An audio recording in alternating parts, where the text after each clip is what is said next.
Usa ba ka ga-crave aning sud-ana? Tara, sabay ta magluto tag nilagang baka. Siyempre, atong ilapag ang atong lamasers. Una ang tangad, bombay, kamatis o ang atsal. Di na to kalimtan ng karlam, dayon ang sibuyas dahon o ang pechay. So bago ni tanan ato sang gisahers ang atong karning baka no. Kaya siyempre, pangpawala sa langsa. Kita ra may mukaon, siyempre atong lamion. Kung lahi day mukaon day, di mo lamiyon di ay. Siyempre, ang kinalamian nga luto na to atong ipatilaw sa ilaha. Sorry ka. So una, atong ilapag ang atong tanga diha. Then dahil pagbukala na, atong ibutang ang atong karlang. Pampalapot sa gugma. Naabot na sa gugma o pataka ng tawhanan eh. Siyempre, cook with love jud ta. Anytime, anywhere.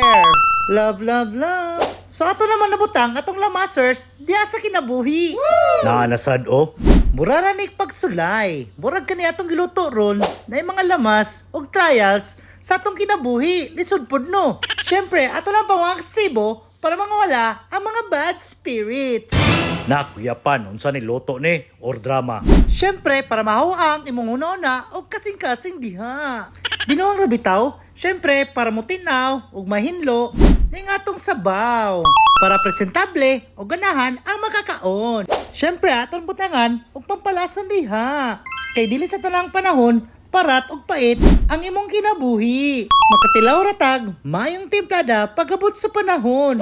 Laban og tirada lang diha. Unsa man kini mong tirada, murag ganiya ra ka ba? Siyempre, sa gulbulatik na ta diha. Lisod po gato isulti nga nag-okay o nagtimplada ta. Kabalo naman na sila. Para yan akong gitilawan guys gamit ang luwag. Akong ibutang ang pichay guys gamit ang tadtaran.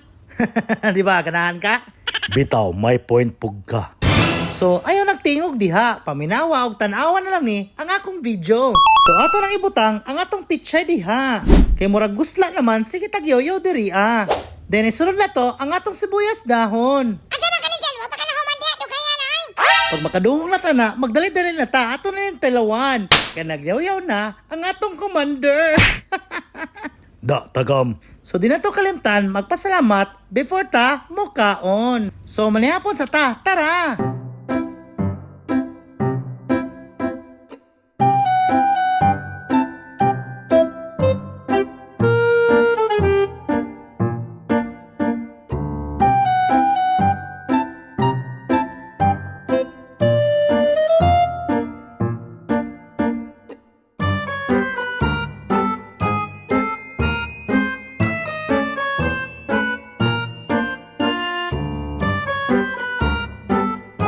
So daghang salamat sa inyong pagtanaw. Bye-bye!